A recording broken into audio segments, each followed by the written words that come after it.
in fairness, consistent naman siyang anti-BBM. From the start. Which, number one, was not supposed to be the case noong siya ay commissioner.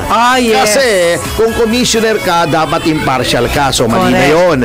Kaya, di ba, may mga binunyag siya na hindi dapat niyang ibunyag nung siya ay commissioner. Kaya, dinimanda ko siya ng graft. Yun, nakahain, umaandar yung kasong graft niya sa Bulacan RTC. Oo, galing sa ombudsman. Ifinahid. Okay. Number two, si Guanzon po, uulitin ko, hindi po yan pro Duterte. Nagsusumiksik lang yan kay VP Sara Duterte kasi number one, gusto niya mag-senador. Number two, naghahanap ng makakapitan kasi gustong makabalik sa poder. Bakit gustong bumalik sa poder? Pagkatap, nag-form yan ng isang party list. Yung P3PWD.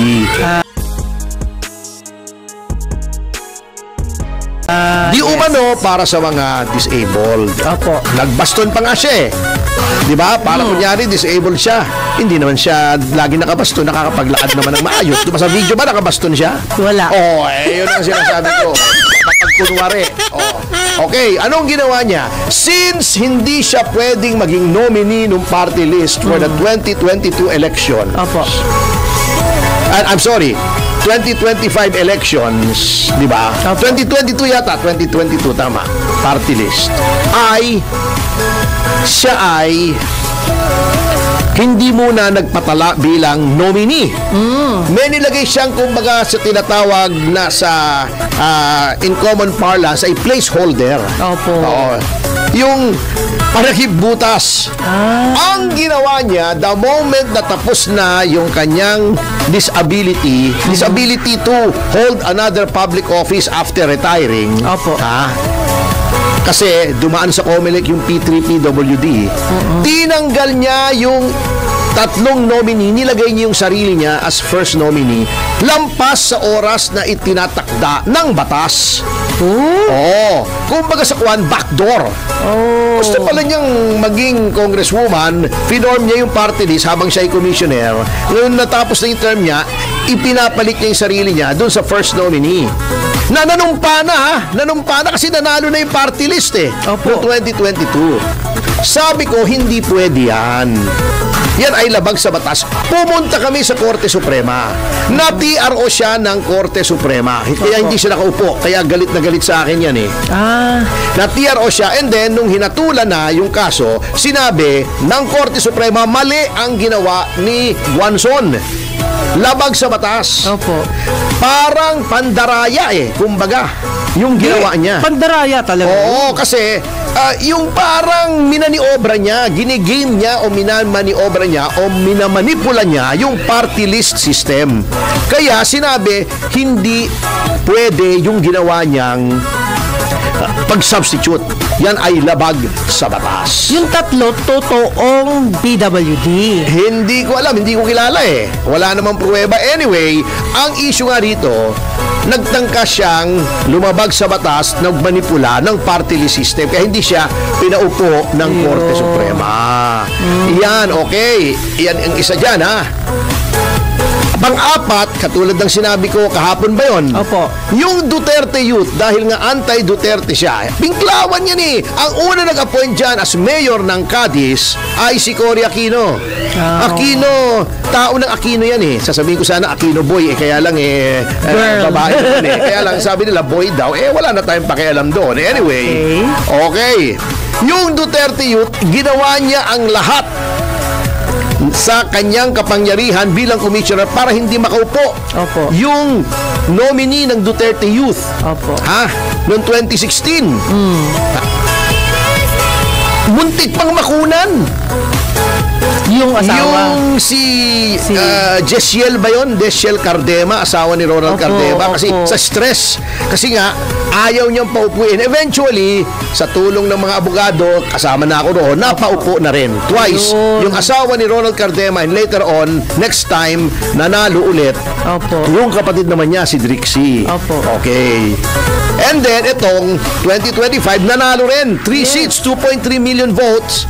Ha? Opo. Kinamote lang ni George Garcia. Anyway, yan po ang history ni Guanzon. At mahilig po yang magagaganyan. Manininigaw ng mga tao. Ang dami na niyang ginawa niya nung 2023 ba yun? Nung sa Cadiz mismo, sa bayan niya. Opo. Oh, di ba may video yan? Ayun, meron ako. May minumura din siya. Ganun din. Ako, binlater ko yan. Kasi binantano ko, susuntukin daw niya ako sa mukha. Ano nagkita kami sa Bacolod dahil BBM ako. Nung panahong yun. Yan talaga ugali ni Guanzon. Wala. May parang something na hindi tama. Okay. Ngayon, ako po, ang daming nagbabasto sa akin sa mall kasi yung mga pinklawan, noon pa. Wala akong ginanyan. Sinasabi ko lang, ganun ba? Minsan may lumapit sa akin na bakla, sabi, oy, liar, sabi sa akin. Okay, God bless po. Ganun ng tao, lalo na kung gusto yata mag-senador, paano ka magiging senador kung hindi mo makontrol yung sarili mo? Opo, diba? tama po. Ang dami na niyang ginawa ng ganyan. At mag-announce tayo, magpasabit tayo ng video. Ng mga ganyan. Ang dami niyan. Talagang abusada yan. Di ba yung pag-aasta niya? Opo. Nung hinahamon niya yung si Ferolino ba? Si Commissioner Ferolino. Ang yabang-yabang pa niya. Walang mag-resign tayong lahat. Ako, walang mawawala sa akin. Anak ng hasendero. Grabe. O may mga ganon eh. May something talaga. Ngayon sabi nila, hindi ba ang sinisigaw niyan BBM resign? Opo. Di ba binabati ko si BBM? Opo. Sinasabi ganito, ganon. Sabi ko, oo. Hindi ba kasama niyo yan nag-i-speak sa mga rally niyo? Oo rin.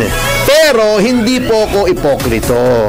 Di ba lagi natin kino-call out si Risa Ontiveros? Oy Risa, gusto mong ma-decriminalize yung libel noong 2022, nag-file ka ng bill para yung libel at cyber libel na batas ay mapawalang bisa. Bakit? Sabi mo kasi ginagamit laban sa mga mamamahayag. Opo. Ginagamit pang sikil ng karapatan ng pamamahayag. Opo. Freedom of expression, freedom of speech.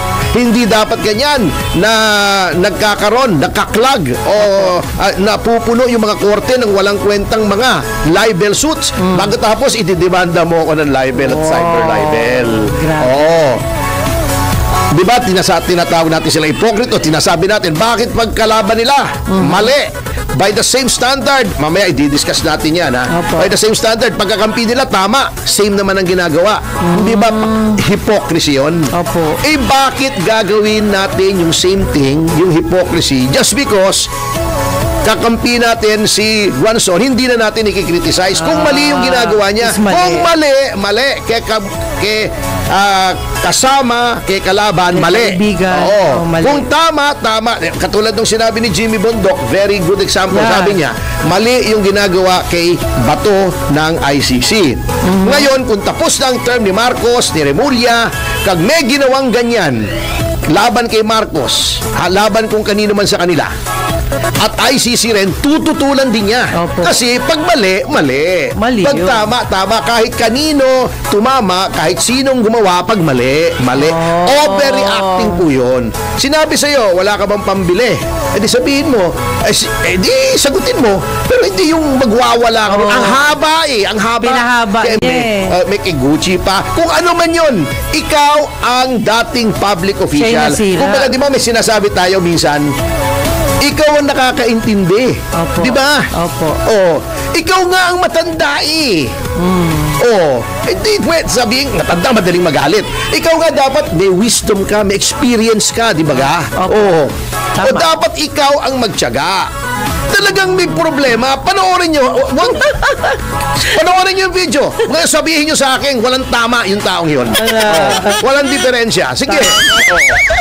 Hindi ganun ang reaksyon. Kahit awayin ka siguro, bastusin mo. Opo. Sabihin mo, anong pakialam mo? Diba? Opo. Diba? Tama naman. Ang yabang mo naman. Diba? Bahala ka sa buhay mo. Ganunin mo.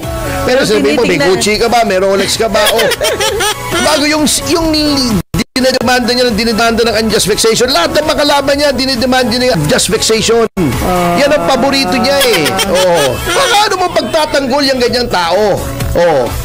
Imbis na ipagtanggol niya yung mga taong bayan na yun eh. Kung yung ginagawa ni Larry Gadon ay mali, yung ginagawa noon, pag ginawa ni Guanzon yung style na yon, mali rin yun. Mali talaga.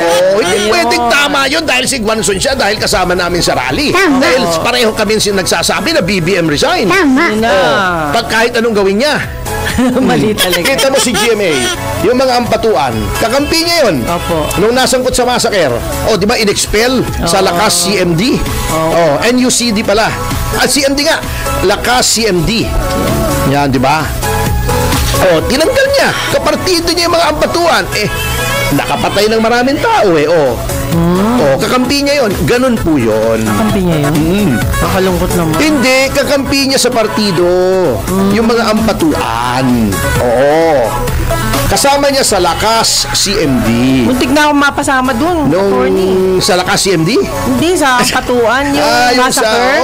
Buti na lang, hindi ka nakapunta. Hindi, sumakit ang tiyan ko. Hindi ako talaga nakapunta. Sabi ko, delikado. Yan, minsan yung nadudumi ka, maganda yan eh.